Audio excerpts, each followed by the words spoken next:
people, nag-change, nagbabago. Ang ating, kasi mataas na ang ating upang maging tanggap sa Panginoon. Kagaya na nag-aaral yan, no? Nag-aaral yan. Ginagawa natin ng lahat upang maging katanggap-tanggap sa ating mga magulang, sa ating mga kapatid. Sino po kasi siya? Tayo lahat. Ang iba talagang nagpupursige sila. Iba naman ay parang pagong. No? Iba naman parang trumpo.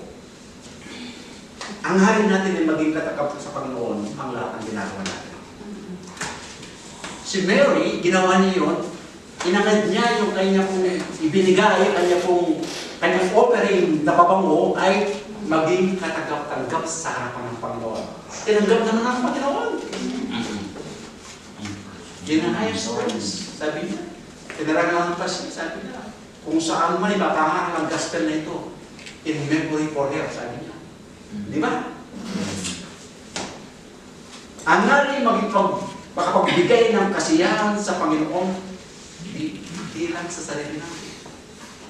Kapag nasaya ng Panginoon, magiging masaya tayo.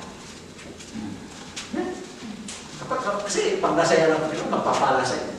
Magiging masaya ang buhay ko. Hindi yung, alam natin, pumasok tayo sa church, and then maglilingkod ka sa Panginoon. Yes, ako maglilingkod ngayon. Tapos ang pag-uwi mo, lumalungkot ka. Ang mga lahat na naglilingkod ay dahil masaya. We enjoy serving God, no? Yan po yung sikreto ng isang Kristiyano. Okay? Tingnan niyo si Martha. Nasisiyang po siya sa ginawa niya dahil po nakapag-serve siya sa Panginoon. Amen? Okay. Letter C. Ang aring mapurihan ng Panginoon na sabi po niya sa 1 Corinthians 10:31, whether you eat or drink, do it to the glory of the name of our Lord. Lahat ang gagawin natin. Ang amin natin ay para sa Panginoon. Hindi posible yan. Kasapagkat ang Diyos ay posible lahat sa Kanya. Sabi niya, hindi ko kaya mong gawin yung mga bagay niya. No, kaya mong gawin. Sapagkat ang Diyos ang nagsusupply sa atin ng kalakasan natin. Alam po ninyo yung isang exhortation ni Sister Raquel, no? Naalala ko yun. Meron akong about you John 15. Yung mga Kristiano kasi ay, kaya mga iba po yung tinatawag natin yung nagbibisit na Kristiano, tsaka yung Kristianong residente. Dalawang klase.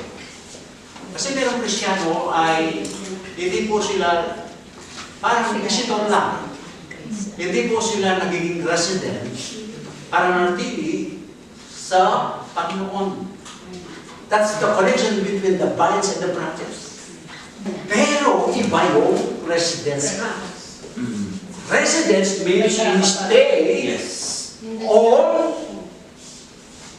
on the presence of God. You stay dahil parang yan nakakonektado wala. Laging may connection. Kapag lagi kang may connection sa Panginoon, doon po yung isa na susunod ka sa Panginoon. At sumusunod ka sa Panginoon, doon umpisa na yung pagbubunga mo. Amen?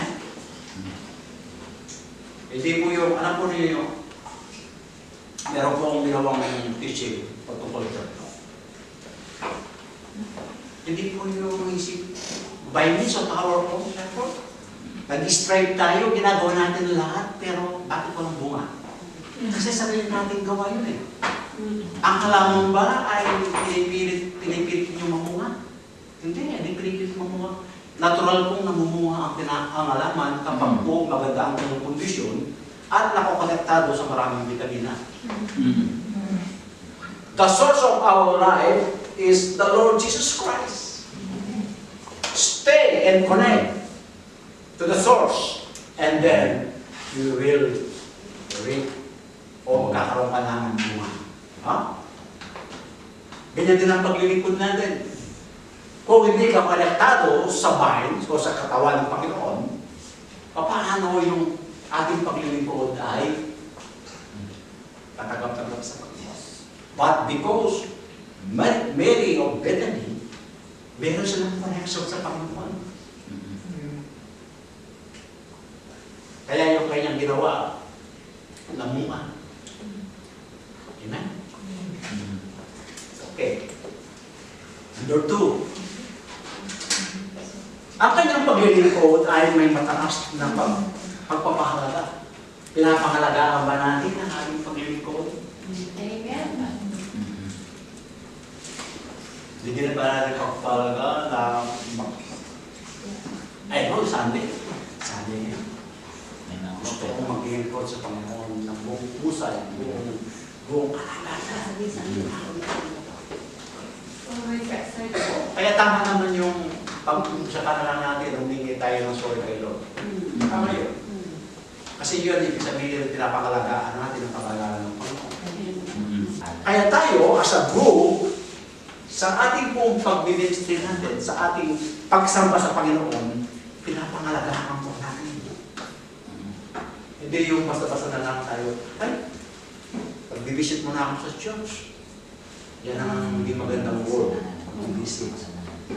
Kasi you are let and go. You can serve the Lord. Okay, pagpapalaga.